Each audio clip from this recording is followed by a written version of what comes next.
পতেঙ্গায় দুর্ঘটনায় পড়া combat trainer ইয়াকোভলেভ ইয়াক-130 প্রশিক্ষণ বিমানটির দুর্ঘটনার ইতিহাস বেশ দীর্ঘ। যদিও বিমানটিকে বলা হয় সর্বাধুনিক।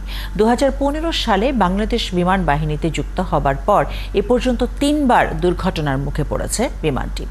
বিশ্বের অন্যান্য দেশেও এই মডেলের বিমান প্রায় নিয়মিত দুর্ঘটনায় পড়ে। বিস্তারিত শিকদার সবুজের প্রতিবেদনে।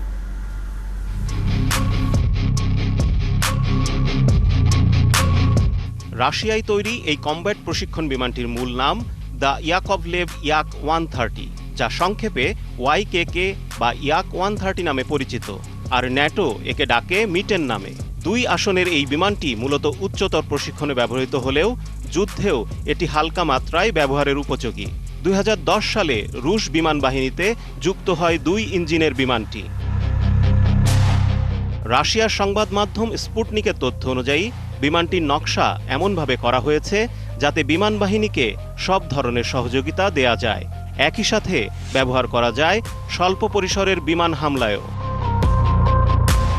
দাবি করা হয় বিশ্বের সবচেয়ে বিশ্বাসযোগ্য প্রশিক্ষণ বিমান ইয়াক-130, অথচ 2006 সালের 26 জুন রাশিয়ার রায়াজান এলাকায় বিধ্বস্ত হয় একটি ইয়াক-130। 2010 সালের 29 মে রাশিয়ার লিপেন্সক বিমান ঘাঁটিতে পরীক্ষা করার সময় বিধ্বস্ত হয় আরেকটি ইয়াক।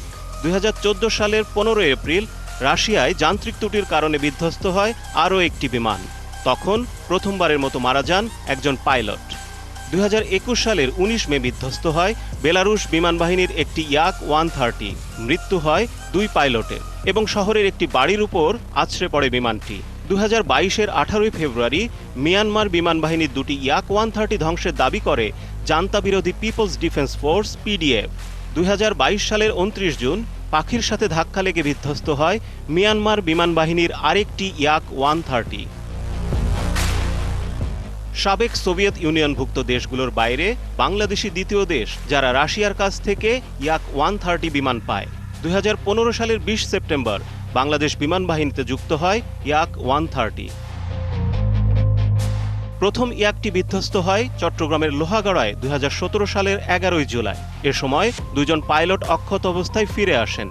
একই বছরের 27 ডিসেম্বর কক্সবাজারের মহেশখালীতে 2 বিমানের সংঘর্ষে বিধ্বস্ত হয় 2টি ইয়াক-130। জীবিত উদ্ধার হন 2 বিমানের 4 পাইলট। সবশেষ 2024 সালের 9 মে চট্টগ্রামে বিধ্বস্ত হয় একটি ইয়াক-130। প্যারাশুটের মাধ্যমে বেরিয়ে আসেন 2 পাইলট, তবে তাদের একজন পরে চিকিৎসাধীন অবস্থায় মারা যান।